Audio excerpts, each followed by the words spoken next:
সবাইকে আমন্ত্রণ জানাচ্ছি কুমিল্লা শহীদ ধীরেন্দ্রনাথ দত্ত স্টেডিয়ামে আবাহনী লিমিটেডের জন্য। শহীদ ধীরেন্দ্রনাথ দত্ত স্টেডিয়ামে তারা মুখোমুখি হচ্ছে ব্রাদার্স ইউনিয়নের। ট্রফি কেসটাই ভেঙে চুরমার হয়ে গিয়েছিল। আবাহনী লিমিটেডের স্টার্টিং লাইন আপটা শাহিন, ইয়াসিন। ব্রাদার্স ইউনিয়নের স্টার্টিং 11 সুশান্ত, ত্রিপুরা, রহমত মিয়া।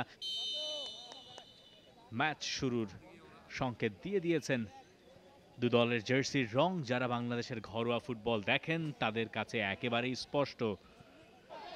রাফায়েল অগুস্তো বল কেড়ে নিয়েছেন সুশান্তর কাছ থেকে। এরপরে রাফায়েল অগুস্তো নিজেই চেষ্টা করলেন, যদিও গোলকিপারের পরীক্ষাটা তার নেওয়া হয়নি। স্ট্রাইকিং পজিশনে ফিরতি পাসটাও পেয়েছেন, বাবলুর শট, বাবলুর গোল। চমৎকার, beautiful centre back with a strikers finish. এমনও নয় এটা ছিল একটা সেট পিস সিচুয়েশন। বিল্ড আপের সময় বাবলু ওপরে উঠে এসেছিলেন এবং সেখান থেকে বাবলু আদায় করে নিলেন এই সিজনের আবাহনী লিমিটেডের হয়ে বাবলুর অন্যতম গোল এটা। মনে রাখার মতো একটা গোল। অপেক্ষা করছেন টিমমেটদের জন্য। বক্সের ভেতরে আরো একজন আছেন এবং তারপরে এমেকা আরো একবার আনলাকি। এবার বার পোস্ট তার জন্য বাধা। এর আগে ক্রস বার ছিল, এবার বার পোস্ট। দু দফায় প্রায় একই রকম অ্যাটেম্পট। রহমতকে খাবি খাওয়ালেন, রাইট ফুটের শটটা করলেন। দেখুন কতটা দুর্ভাগা হলে সাইডে লাগলো, বলটার পর ইনারে পার্ট শারিয়ার ইমন। এমেকা তিনি পারেননি, একটা গ্রাউন্ডের শট হয়েছে এবং এরপর রাফায়েল অগুস্টোর হেডার। আবাহনী লিমিটেডের সেকেন্ড গোল, যে গোলটা সেকেন্ড হাফের শুরুতেই আরেকটু আগে আসতে পারত। আবাহনী অবশেষে সেটা পেয়ে গেল এবং ম্যাচের নিয়ন্ত্রণ পুরোপুরি আকাশী নীলদের। এই দ্বিতীয় গোলটা পাওয়া সময়ের ব্যাপার আবাহনীর জন্য। অনেকক্ষণ ধরে ছিল হয়তো। জামাল সামনে একটা থ্রু বল বাড়িয়েছেন, এমফনুদো জায়গা করে নিলেন, লেফট ফ্ল্যাঙ্কে বলটাও ছেড়েছেন, ফিরতি বলটাও পেয়ে গেছে Brothers Union. Koushik Barua shot, Mitul মারমার দুর্দান্ত একটা সেভ, ফিরতি চেষ্টাটাও গেছে বাইরে দিয়ে।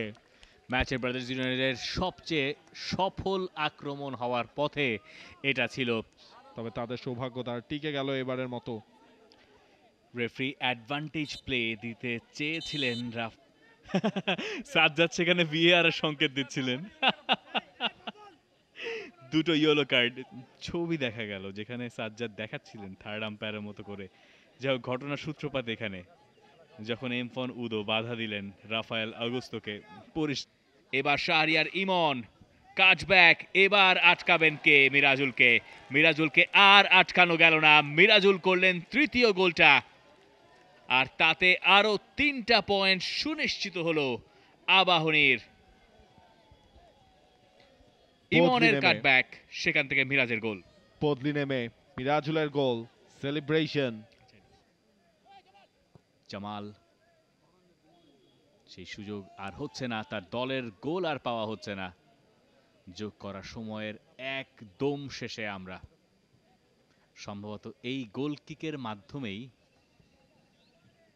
রেফারি শেষ বাঁশিটা বাজাবেন। এক্স্যাক্টলি, রেফারি শেষ বাঁশি বাজিয়ে দিলেন। মৌসুমটা শেষ হয়ে গেল আবাহনী এবং ব্রাদার্স ইউনিয়নের।